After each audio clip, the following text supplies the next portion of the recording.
Robbie Ball owns a watch and a sneaker brand. He launched them after selling his 3-year-old web design business that he started in uni. At school, he had 2 businesses. The guy's just 24. He loves what he calls hype marketing, and he is a freak.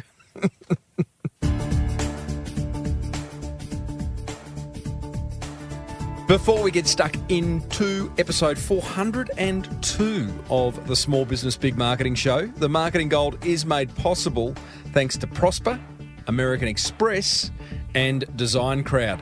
You know, Design Crowd is the world's #1 custom design marketplace, and you can grab $100 off your brief at designcrowd.com/Timbo.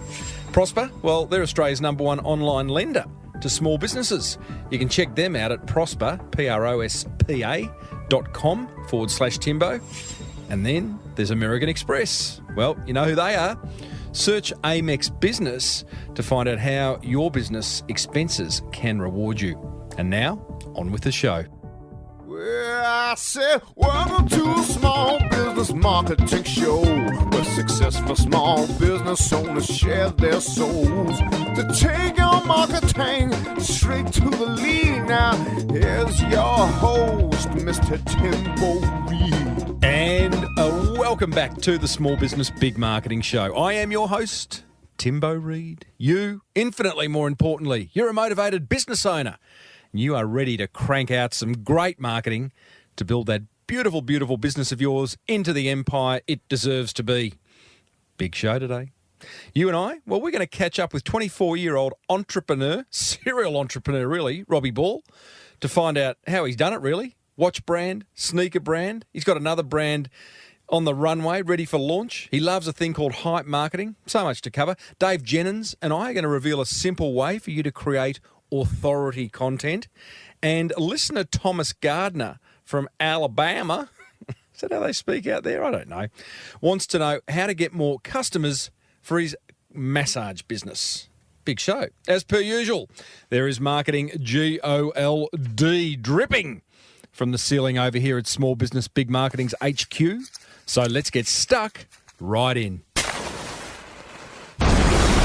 Ignite your site.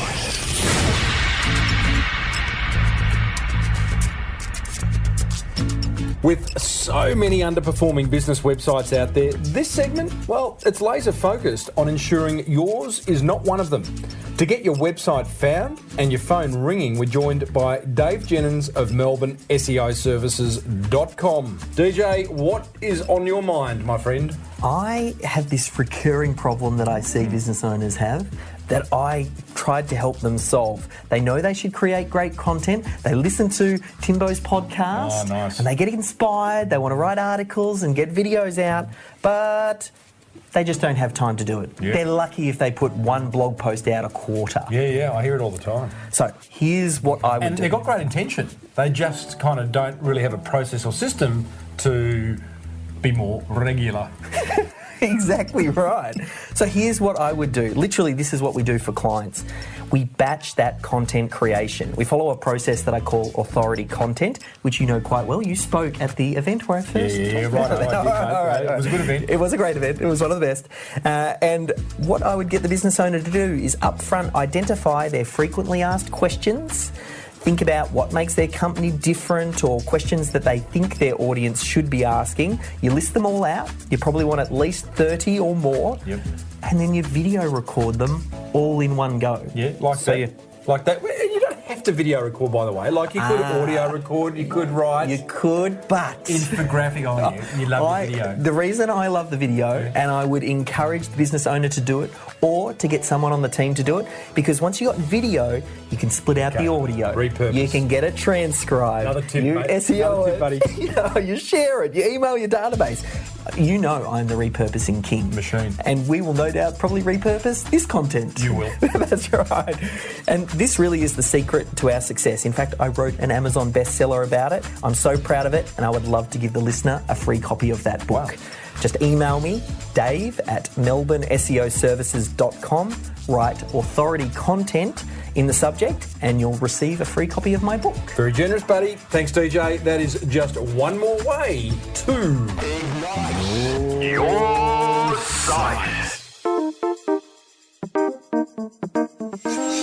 Cheap, quick, great. I used to work with a designer who'd force me to choose two of those three options whenever I wanted something designed. As a small business owner with limited funds, it drove me nuts that I could never have all three. That's why I love Design Crowd.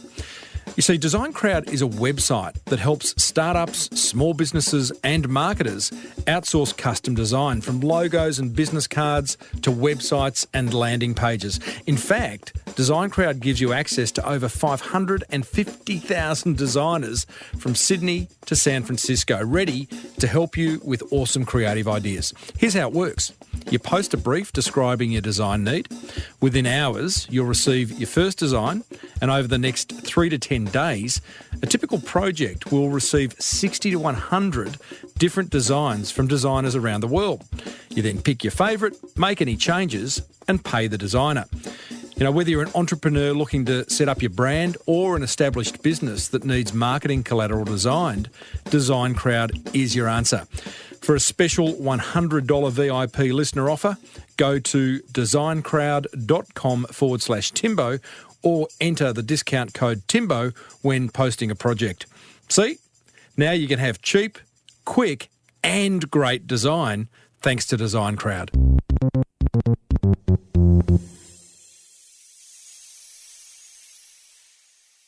You and I will be meeting some amazing business owners and marketers over the coming weeks. We'll catch up with a fellow who's been having huge success using spokespeople in his marketing. Plus, we meet a school teacher who found the secret to building her personal brand is writing books, 12 books in fact. Fantastic story, that one.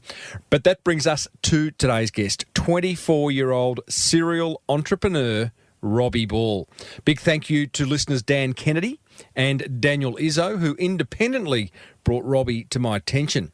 Now, how's this? By the time Robbie finished school, he's already started a shoe business and had a crack at manufacturing compression sportswear to compete with global brand Skins, as you do. In first year uni, he started a web design business that he sold after 3 years. 6 years on, he's the founder of Uncle Jack Watches and sneaker brand Athletikan. He is also about to launch a third business in a couple of months, which he tells us about during this chat. The guy's a freak and has a wonderful, wonderful respect for marketing. Hype marketing, to be specific. You know what I mean? Specific, is that the word? He'll explain what hype marketing is and how you can do it. I started off by asking Robbie to describe himself as a teenager.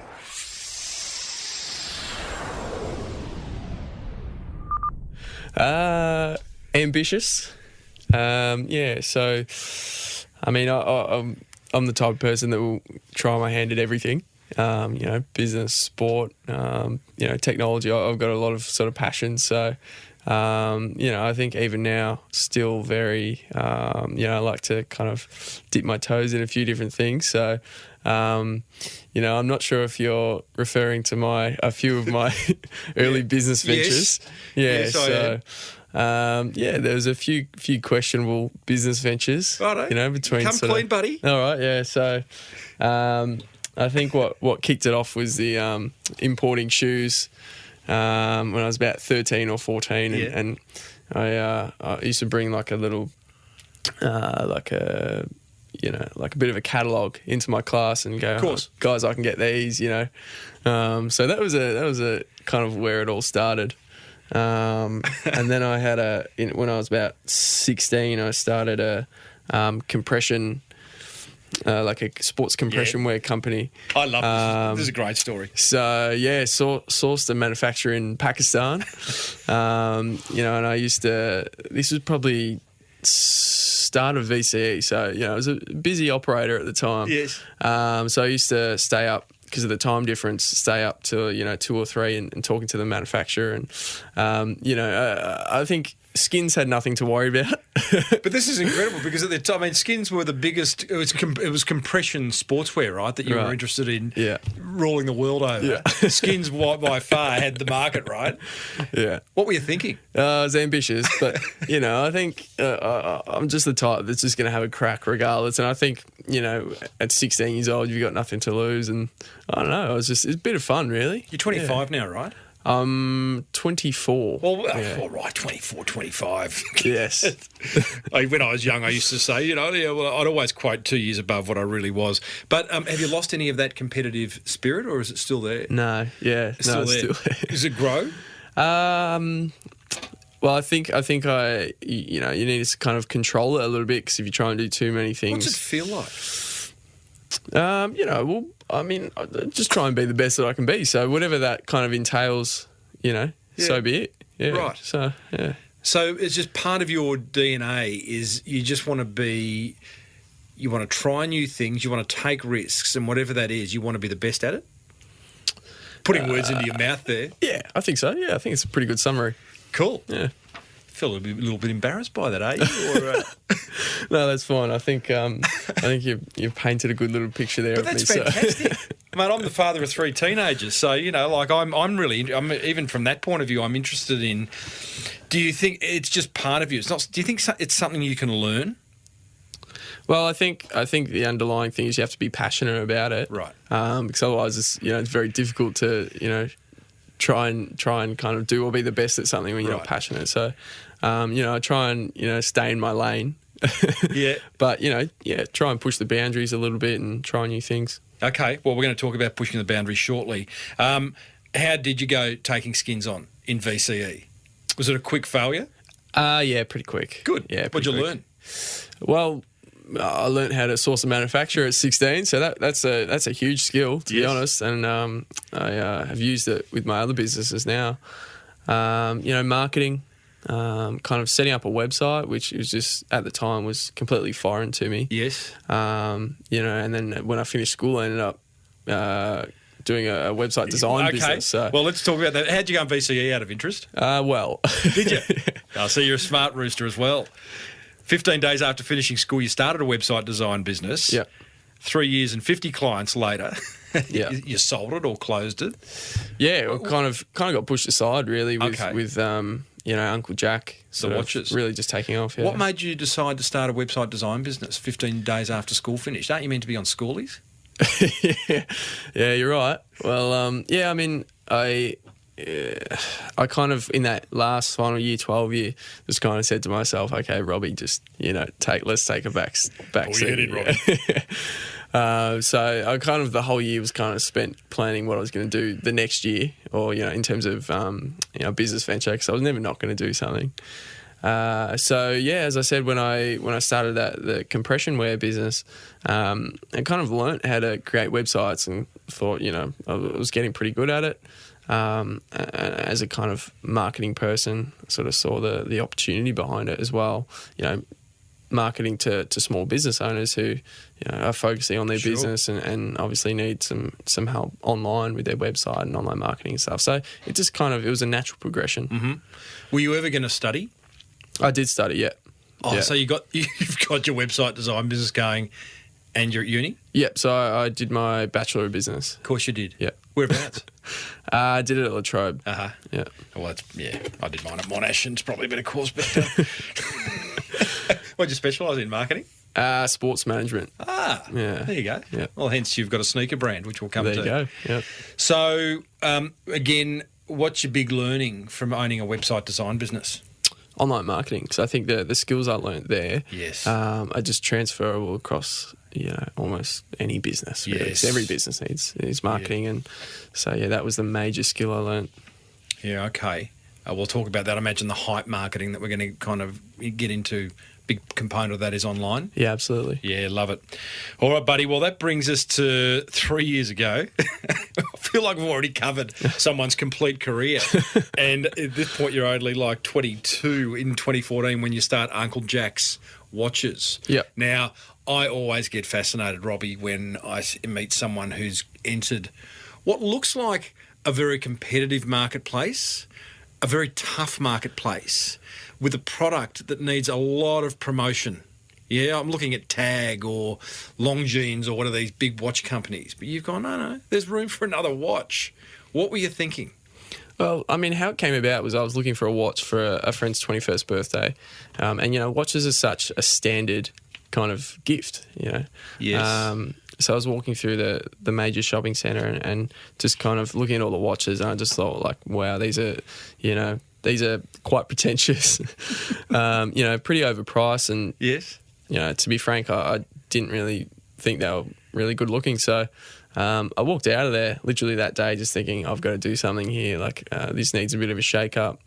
So yeah, went and designed one style, Can't just do 4 that. colours. You have literally not been able to find your friend a watch. Yeah. So you've gone and started a watch company. Yeah, well, I mean, I think that's how kind of ideas kind of trigger. You just Mate, I love see it. something and... Is Yeah. it that easy? No. You, that's I'm going to dig hard here. Yeah, Because okay. I'm fascinated. I mean, again, plenty of people listening have lots of ideas, including myself, and those ideas remain ideas, right? Unless you action, you implement, you find the courage to move forward with it. For you, that isn't a very big step, is it? Well, yeah. I mean, I think you're right in terms of everyone's got ideas, and Yeah. when I actually have an app where if I have an idea, I just write it down. So if anyone ever got their hands on that app, they'd be scrolling for days. So You say an app like Evernote or just a notes just app a that notes app. allows you Yeah, to- just write it down. Yeah, okay. But I think the other thing is timing. Is that a watch joke? It wasn't, but I might use it later. Thanks. So I think Uncle Jack was just really good timing in the market where it was, these existing brands that have been producing the same kind of watches for decades needed a bit of a shake up. So there's a room there for a boutique kind of more youthful kind of player to come into the market. So what did you do? You already had experience in sourcing suppliers, manufacturers. So is that the first thing you've done, or you've gone and done some designs, or?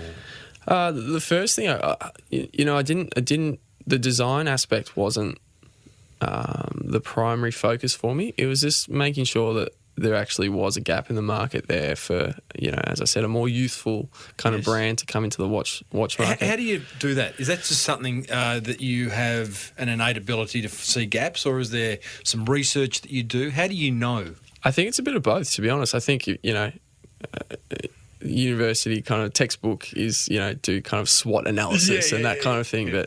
But, I think that can only get you so far. There's a little bit of just observing, like, because the people that I'm selling watches to is myself and my peers, my friends. So it's about talking to people, seeing what they do, what their purchases are like. Are they wearing watches? What watches are they buying? Style preferences and stuff like that. It's just literally, talking to people and it's never going to be black and white, SWOT analysis sort of thing. You've got to have a hunch and at particularly at the start, use a bit of your gut feeling. But yeah, I think that there is definitely a skill in kind of observing, what's going on in the market for sure. When you talk to people, I've had this conversation with past guests, how much do you listen to what they say?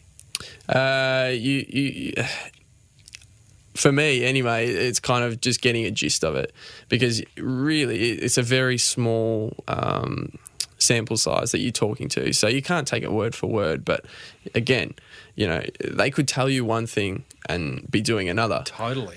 So it's a bit of both, observing and talking to people. Yeah. Okay, so you've done your SWOT analysis, you've gone out and spoken to a lot of people, you've sat back and observed people's behaviour around watches.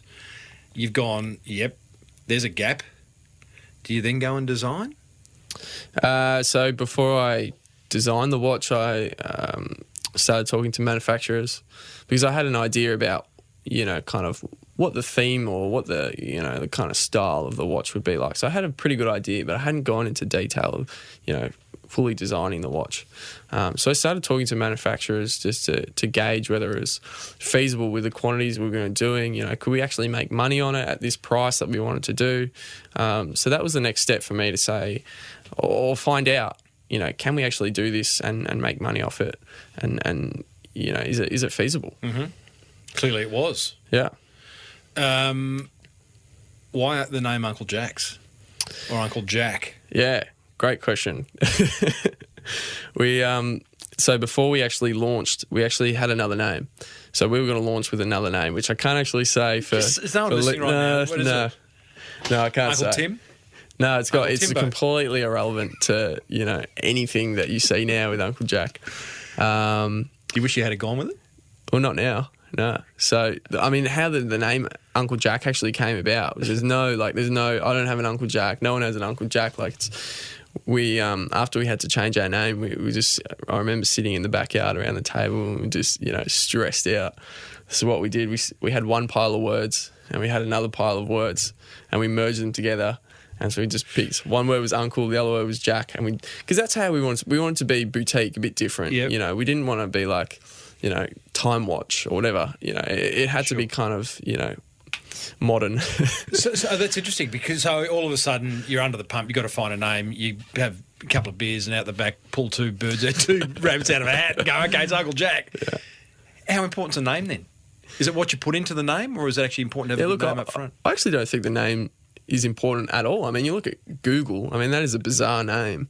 And then Apple's the most bizarre name of all time. Yeah, I think it's how you brand it, how you market it. But I think in our instance, as I said, we didn't want to be like a standard. We didn't want to use Time or anything like that in the name because we had to be a bit different. So I think that's the only thing that we didn't want to be. But other than that, I don't think that the name itself has a lot of impact. It's interesting because an episode that went out recently was with a lady, Renee Bunster, who's created some hot chili sauces that have become very popular. Yep. And her flagship product's called Shit the Bed. So to her, the name is massively important. Yeah. It's the whole reason she has so much awareness. Yeah. So it's two schools of thought, of course. For sure.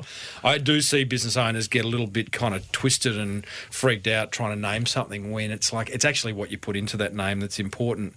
So you launch this watch brand. You've got I was looking at the website, there's about 10 different watches on it? 10 different styles? At the start or now? Now We've got about 30. Oh, 30 total. I must have just been on page 1. 30 different watches. Yeah. Wow. Yeah. Been a good business? Yeah, it's been great. Yeah? Yeah. A lot of fun. Do you love watches or you just sort of... No, I've never been a watch person.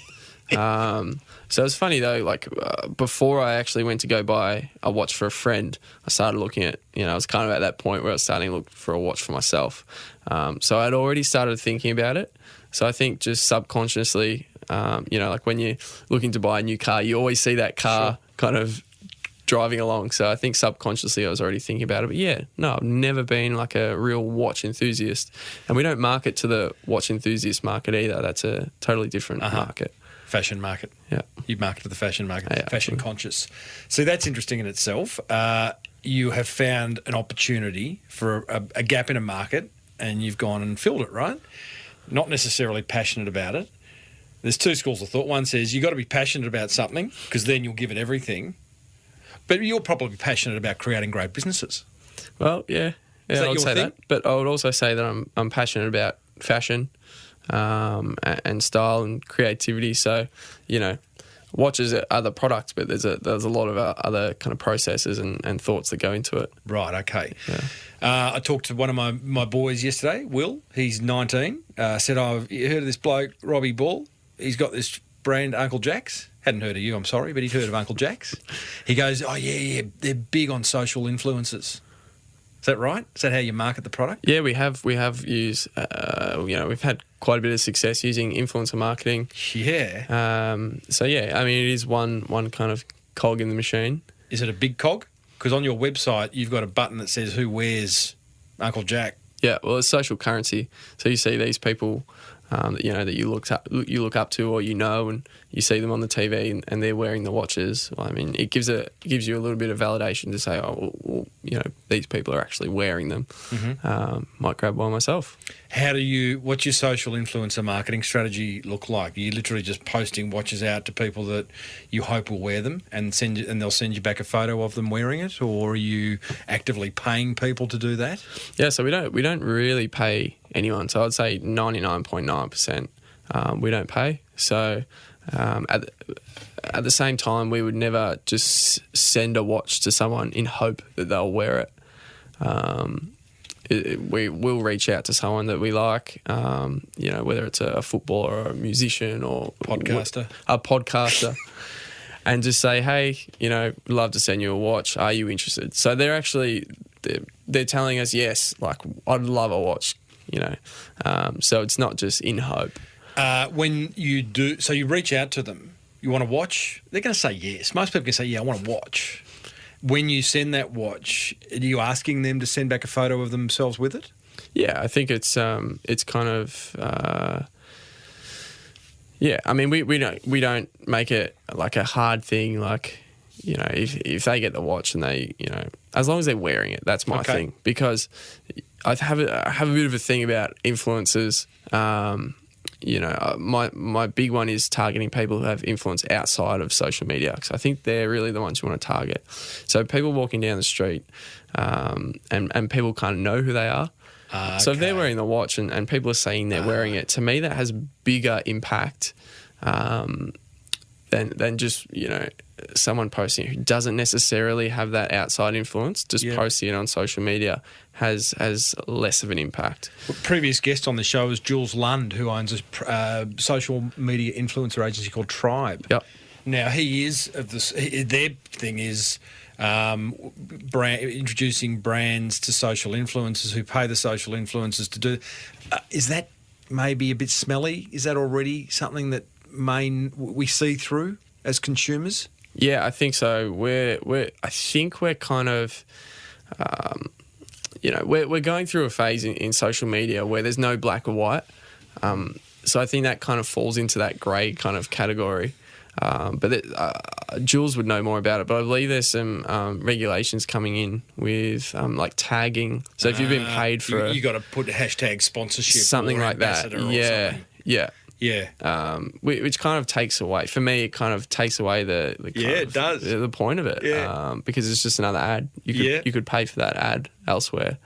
I want to move on to the sneaker brand, Robbie, but I am speaking to Robbie Ball, who is a serial entrepreneur at the age of 24 going on 25, and he's got Uncle Jack watches. He's had some all sorts of, as you've already heard, taken on the sporting giant skins. I love it.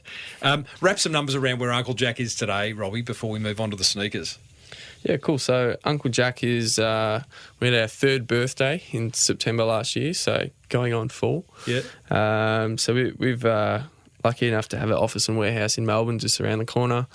We've got about 6 or 7 staff now, launching in the US in February, so that's exciting. Good on you. So yeah, we won a few awards and kind of... Can you put a monetary value around the business? What size is the business from that point, or turnover or something? Yeah, so I mean, I can give you the update from last year when we won an award because it's public information. So at the time that was 1.4 turnover in Australia. So the US is another kettle of fish for us.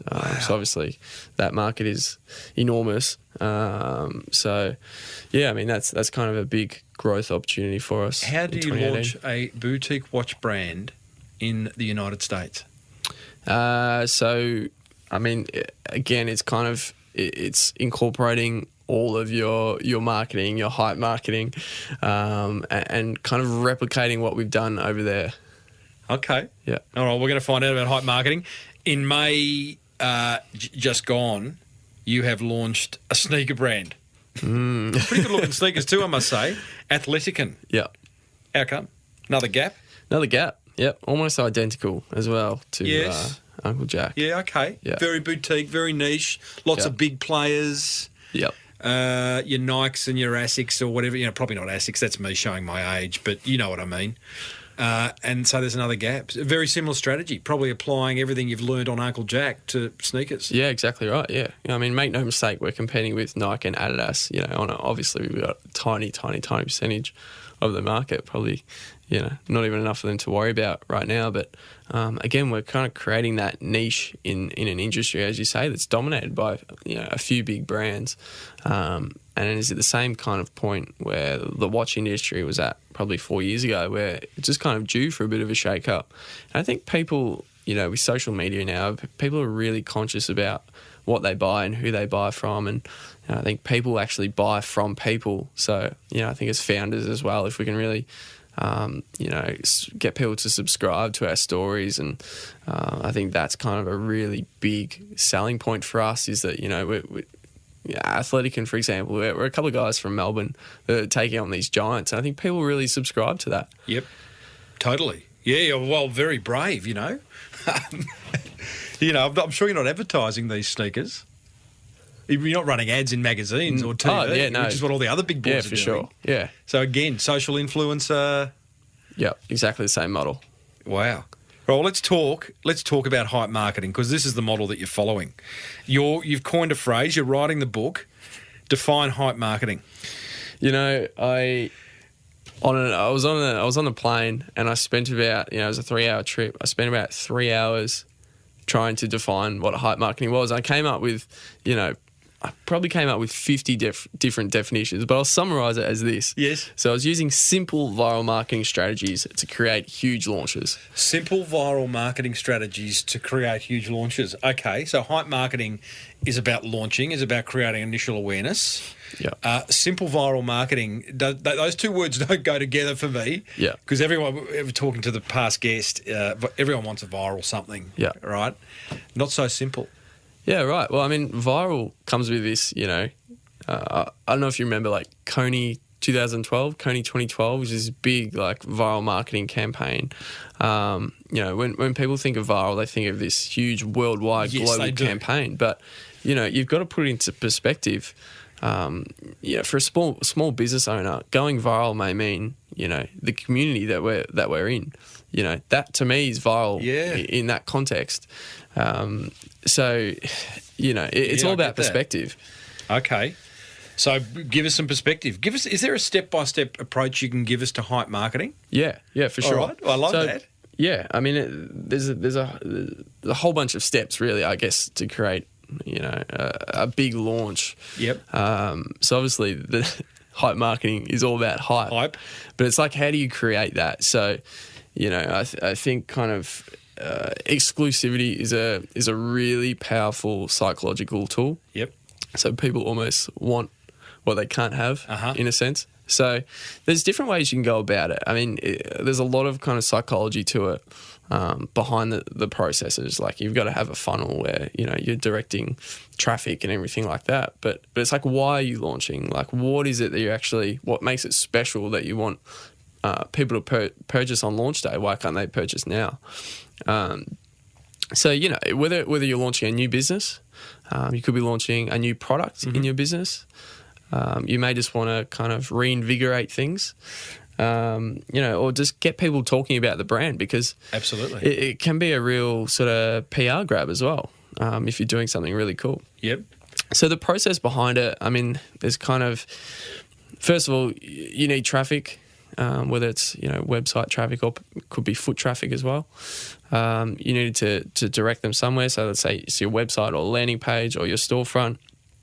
And then once people are in there, it's how do we capture the information, or So for our to use Uncle Jack or Athletikan as an example, we want emails. That's our big thing. So if we get an email from a lead, we'll call it. We know from doing past launches that a lead to us on launch day is worth X amount. So from there, once we've got a lead... How do you get the email? Traffic. Yeah? What do you do? How do you get the traffic? Well, you should have traffic sources in place. So, you're talking about social media, influencer marketing. And I think... I think one of the really common questions that you would probably get all the time is, how do I get traffic? Yes. But it doesn't have to be complicated, and it doesn't have to be, vast. You don't have to be doing it en masse. Again, it's all about context. So, your social media, your influencer marketing, it could be paid ads, could be paid Facebook ads, Google AdWords. There's a whole host of traffic sources. So once we have the leads, it's about nurturing them. And I always say that's the most important part. So it's one thing to get someone's email, but it's another thing to get them to the point where, they're ready to purchase on launch day. So I have this image in my head of what the perfect hype marketing campaign looks like. And it's, say you're launching on 7 p.m. tonight, there's someone sitting there at 6:50 p.m. refreshing the website waiting for it to launch. So that's kind of where I want. That's what the whole nurturing phase is about. Yeah. So there's different ways you can do it. One really easy way is to, once you have the emails, just set up an automated email series, which you can do on MailChimp or any email marketing sort of service. Could be 3 or 4 emails. A simple one: meet the team, get people to people buy from people. So meet the founders, etc. And then you want to get them excited about the product, about the launch. Whether you're only launching 100. You could be one of 100 to get it. Depends on what your selling point is. So that's just a few emails to get them really excited. The next stage that I like to use, remarketing, particularly on Facebook, because it's often used just for sales. And it's a really effective tool. What I like to do... Just explain what it is. So remarketing is, say you visit my website, there's a little cookie, I think it's called, where we can then remarket to you on Facebook, wherever you go, with specific ads based on what you've done. Why is that ad for Uncle Jack popping up all the time? I get that so often. So what do you like to do with your remarketing? So 4 days before the launch, what I like to do is I do a 4 days to go, 3 days to go, 2 days to go, and today's the day. So it's only spending $20-$30 on it each day, but gets people excited, gets it front of mind. So when it actually comes to the launch day, they're ready to go. They're on your website. You look at like the big sneaker launches. They literally sell out. Some of them sell out in 2 seconds. Mate, it's incredible. Yeah. So it's just genuine hype, and the whole process is about creating the hype and getting people excited. And as I said, getting them to the point where they're refreshing the website, ready to go. Well, it's not a bad thing. I mean, there'll be people sort of listening probably going, it's quite a shallow approach, because at the end of the day, while those sneakers sell out in 2 seconds, I'm going to get them in 4 weeks' time, right? Because it's as if they're going to be not available. There's going to be more product coming. Sure. But you're kind of you just want that initial burst. Yeah. There's businesses that just have launches, so they never have stock available. Yeah, right. But again, it's how you want to integrate that into your business model. It could just be a new product launch that you really want to hype. And I think particularly in the early days, we were genuinely selling out really quickly, and we never went into it trying to do hype marketing launches. It happened really organically. Just through selling out, ended up being the best thing that happened to our business, because one thing you do get out of these hype marketing campaigns is people talk about the brand. People talk about the business, like, did you see, Uncle Jack, their watches sold out, and blah blah blah. It's really, we can get PR out of it. People are talking about it. It's really powerful. Okay, so what you've got is a lead up to a launch, series of emails that go out to someone who gives you their email.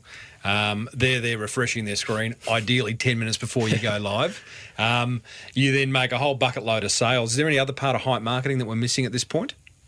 Well, I mean, there are obviously more in-depth kind of processes in each stage, but yeah, that's basically the summary of it. But you've got to have a value point for the customer. Like, what are they actually getting out of it? Why should they be refreshing their website at 6:50? So that you have to do a bit of thinking. So what's a value? Well, give me an example of a value point that you've used for the watches or the sneakers. Well, it's no different to any other business. Like, what value does the customer get? So I spoke about social currency before. That's a big selling point for both for Uncle Jack and Athletikan. Lots of our customers want to get their hands on the product because, as we're talking about influencer marketing. So they've got one. Exactly right, yeah. So you've got to have a reason to launch. It's not just, you can't do it for the sake of it and just expect it to go gangbusters. Yeah, there's really got to be a reason. There's got to be a value add for the customer. Okay, all right. What was the other name for Uncle Jack's you were saying before? Hey, Robbie, I love your enthusiasm, mate. What have you got in terms of what's planned? I mean, you must be getting bored already of the sneaker brand. It's not. Well, is it? It's not quite 12 months old, but you must be tiring of it. What's next? I'm actually launching another brand this year. Yes. Yeah. Why wouldn't you? Yeah. What is it? Men's rings, actually. Yes. Yeah. So another kind of observation in the market. Right. More and more people men are wearing rings now as a kind of like a fashion statement. So, a bit of market research there. Paddy Kennedy, who's Paddy Kennedy? Brother of. Brother of Dan Kennedy, who's a listener of the show, and my PT. Yep. Got a great podcast, by the way. Yes. So we actually, I was chatting to him about it. He's involved with it as well, and he wears really, these really cool kind of out there rings. And I'm like, well, where do you actually get them? Because I'm looking to buy one myself. And he's like, I get them at, markets and just, random spots that I see. And I was just like, well, someone needs to do this. Yes. So that's the next one coming out. You got a name for it? Hunter Black. Hunter Black. I can get that. Yep. My kind of goal is to create this kind of network of brands. Yeah, there's a real similarity. I see what you're doing now. Yeah. So fashion is almost the driver. For sure. Finding a gap that's undermarketed, not kind of met by the bigger guys. Spot on. I've got you now, Robbie. I know what you're doing. Is most of your distribution online? Yes. Yeah. 100%? 95%. Will it stay that way? I think the way retail's going, probably. We with Uncle Jack, we're starting to get into a few stores. I mean, it's a really good kind of touch point for customers. Sure. To go in and try it on, for example, which you can't do online. It's a bit like Bellroy wallets because they for years were online, right? I love those wallets. Okay. And do you know the ones I'm talking No, about? I don't. No. Old school. But they then got a contract with Henry Bucks, which is a gentleman's outfitter in. All right. I think they're in National. But that did change things. I thought it did two things. As a fan of the Bellroy brand, been trying to get the owners of on the show, by the way. They lived out the coast, and I think they're pretty relaxed. Yeah, right. I loved the independent nature of Bellroy when they were just online, a pure online play. When I saw them in the windows of Henry Bucks, it sort of changed things a little bit for me. It was like if they sold out, commercialised a little bit. Stone and Wood was another example. Although Stone and Wood beer was never an online play, but it was a very independent brewery. Now they've been kind of bought out and they're in Dan Murphy's. But it's an interesting balance you have to get, right? Because I imagine you're getting distribution is it department store distribution for you, or at this stage we're looking more at kind of the independent kind of scene.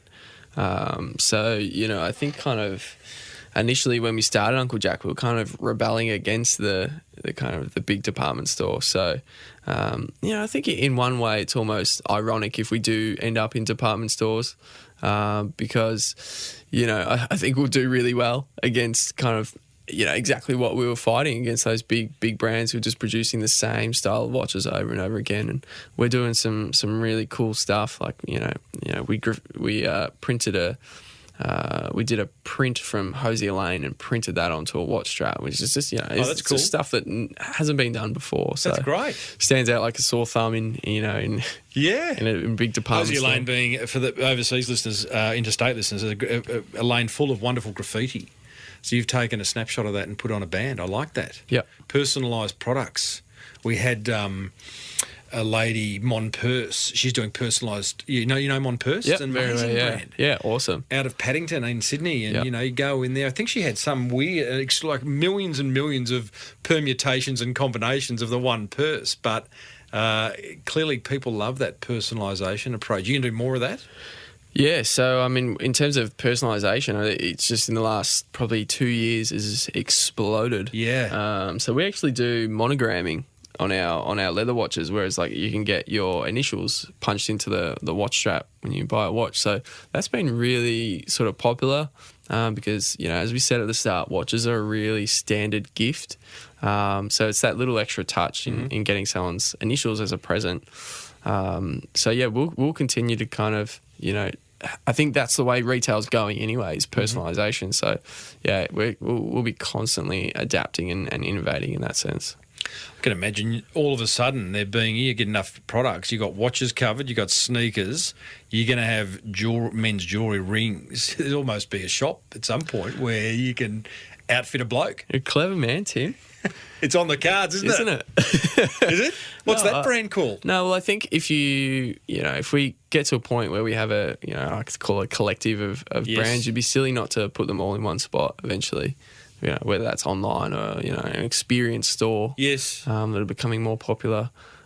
Seems to be where it's going, isn't it? We have we've had Spell on the Gypsy Collective on this show, a fashion brand out of Byron, which they do $20 million a year online, right. but they've got one shop in Byron that people fly to from overseas. Right, yeah. Yeah, it's really, it's just the way it's going at the moment with that kind of experience. What do those shops look like? Do you know? Are they literally just, you encourage, it's like Apple. You're almost encouraged not to buy there, right? They want you to buy online. Yeah. But come and check the product out, feel it, look at it. Is that kind of where it's going from a retail perspective? Yeah, well, I recently attended a couple of retail events, and one of the big things that people were talking about was these experience stores where you can go in and try it on, but instead of actually buying the product there, you literally scan the code next to the product and you buy it on your phone and it just gets sent from the warehouse, wherever the warehouse is. So you go in, try it on and go, yep, I do like it, I'm going to buy it. And it'll get sent to you in, a day or two.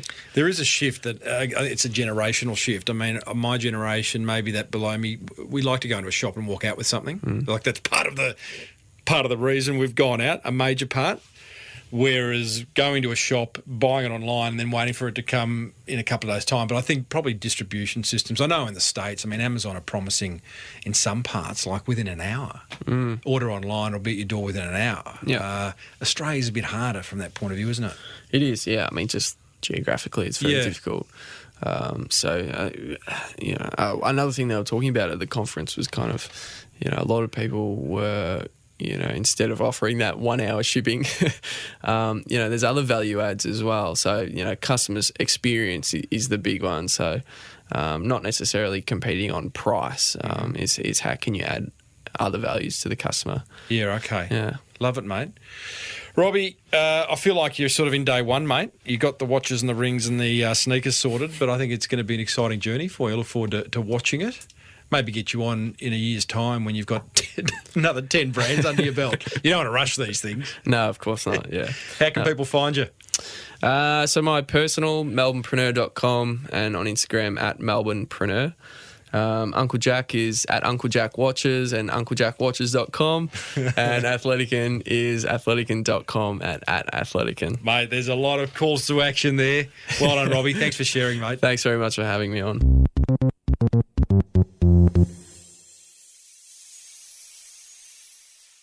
Well, there you go, team. Robbie Ball, serial entrepreneur of Uncle Jack's Watches, Athletikan, sneakers, a men's ring brand.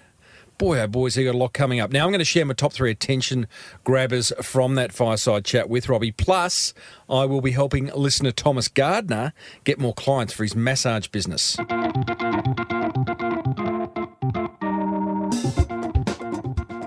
Cash flow in business is everything, right? That's why I'm excited to introduce you to Prosper, Australia's #1 online lender to Aussie small businesses. But don't take my word for it. Small business owner Nioli Scobie of Truly Tea won the contract to supply the Opera House and needed to quickly ship tens of thousands of tea bags and 2 tons of loose leaf tea. Where was she going to get the money for that? Okay, well, I already supplied, part of the Opera House, and then they offered me, inside the Opera House, which is a very big deal, and I had to have a lot of stock on hand. You can't say no to the Opera House. When they place an order, they want it the next day, and those are the terms of trade, and I wasn't going to say no to them. I'd knocked back too many opportunities in the past, so I phoned up a finance guy I trusted. He said, look, there's a new player on the market, Prosper, give them a call. I gave them a call, and within 24 hours, I had the money in the bank. Prosper, Prospa. That's where she got the money. Apply online in 10 minutes to borrow up to $250,000. Call 1300 882 867 or visit prosper.com/Timbo.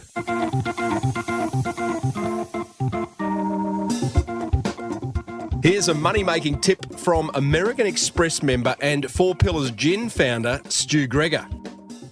I, for the life of me, don't understand why a business won't accept Amex, because what you're potentially doing is knocking back customers who want to spend money on your product or your brand or your service or whatever it is. And I frankly don't understand it. If someone wants to give me their Amex and buy 10 bottles of gin, I'll tell you what, I'll take their Amex, thanks very much. You're potentially also denying yourself a big chunk of corporate business as well. You know, because a lot of sales guys, a lot of guys, I know me, in my own business, I use Amex. And if I go to, if I ring to make a booking at a restaurant or a bar or something, I say, do you accept Amex? And they say no, I go somewhere else. So they don't even know the business they're missing out on. It beggars belief. And I often find myself having these rather awkward conversations at the with a shopkeeper or a bar owner or a restaurateur saying, why wouldn't you take it? I'll pay you the extra. I'll pay 1.5, the credit card service fee or whatever you want. Take my money. It's Business 101, really. Make it easy for people to give you money. Speaking of money, the American Express Business Explorer credit card comes with 50,000 bonus points every year, a low interest rate, and 2 points on every dollar you spend. Not to mention a couple of tickets to the very swish Amex Lounge at Sydney International Airport. Search Amex Business to find out more. New American Express card members only. Terms and conditions apply.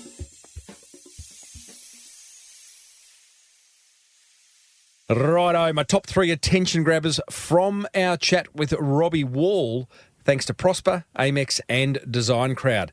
Attention grabber number 1. Robbie uses an app to capture all his ideas. I like this. I reckon you should too. I do it. The Simple Notes app on your smartphone is absolutely fine, but you can step it up with Evernote, which lets you capture not just words, but photos, video and audio parts of any idea that you come across in your travels. Or you could go old school and carry a journal around with you. Attention grabber number 2. Robbie's comment around putting viral marketing videos into perspective rang a bell with me. Now, whilst it would be great to create a blog post or a video or a podcast episode that gets shared by millions, it's also a solid outcome if your content is shared by hundreds, right? What's that saying? Shoot for the stars and you might just land on the moon. I think if we kind of put things into perspective, viral doesn't need to mean hundreds of thousands or millions of views and shares and likes and all that type of stuff. Great comment, Robbie. Attention grabber number 3, put more effort into launching or relaunching parts of your business. I like the hype marketing approach. You know, a launch is a great opportunity to create excitement and anticipation around what you've got to offer. So make the most of them. Use launch strategies. It could be for a new product line, a new service offering. It could even be for a new division of your business. But embrace this concept of hype marketing, of launching things, of creating anticipation. That's what grabbed my attention. I really would love to know what grabbed yours. Thank you to all those that do leave comments in the show notes. It means a lot to me, and I reply to every single one of them. So do my guests. So for this episode, head over to smallbusinessbigmarketing.com/402 and tell me your thoughts.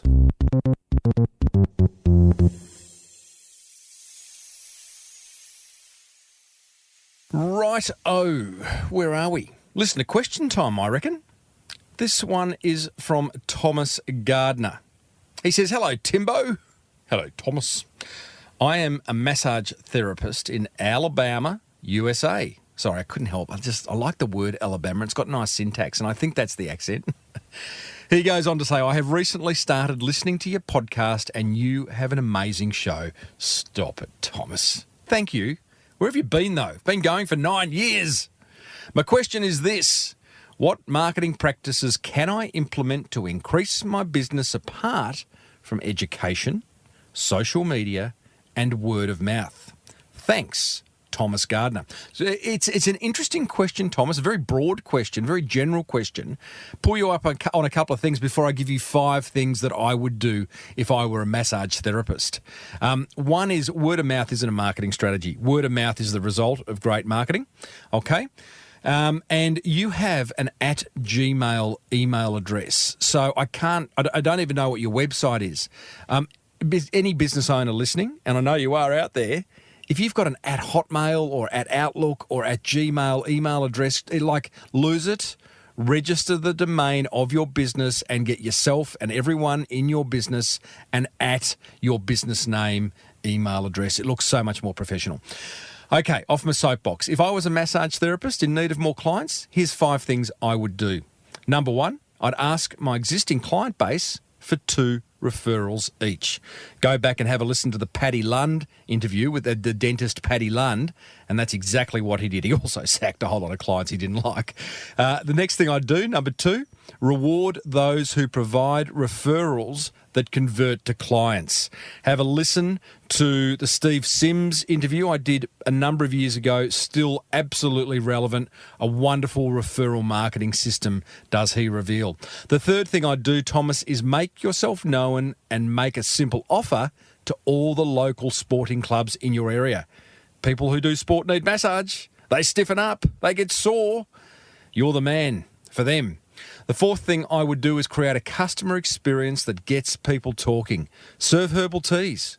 Offer different background music options. Just create a whole experience where people can't help but tell others, wow, you've got to see Thomas Gardner. He is just the acest masseur, and it's just such a lovely thing to go and visit him. That's the outcome you want from that. And the fifth thing I do, Thomas, to get more clients, if I were a massage therapist, is identify large businesses in your area and offer to do free 5-minute scalp massages for their staff. Be sure to leave behind a bunch of flyers if you do that, okay? So, go into a business, offer them, say, 2 hours where you wander around and give 5-minute scalp massages for them to see just how good you are. Hey, Thomas, thank you for your question. Thanks for finding and supporting my show. Everyone else, if you've got a marketing question, email me, tim@timreid.com.au.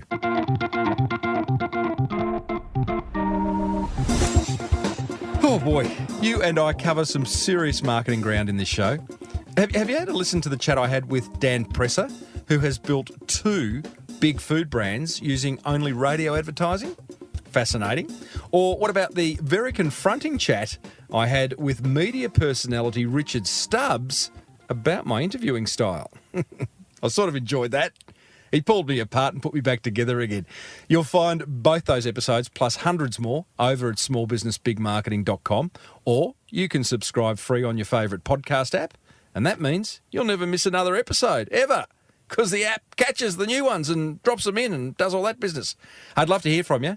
Hit the contact button over at smallbusinessbigmarketing.com, a website that is being rebuilt, redesigned, by Dave Jenyns at Melbourne SEO Services, where you can email me, you can connect with me on social media, you can even buy my book, The Boomerang Effect. Hey, a big thank you to Prosper, Australia's #1 online lender to small businesses. You can check them out at prospa, prospa.com/Timbo. Thank you to Design Crowd, the world's #1 custom design marketplace. I like all these #1s.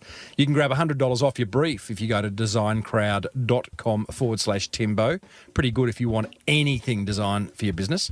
And also thanks to the American Express Business Explorer credit card for making this show possible. You can search Amex Business to find out how they can get your business expenses rewarding you.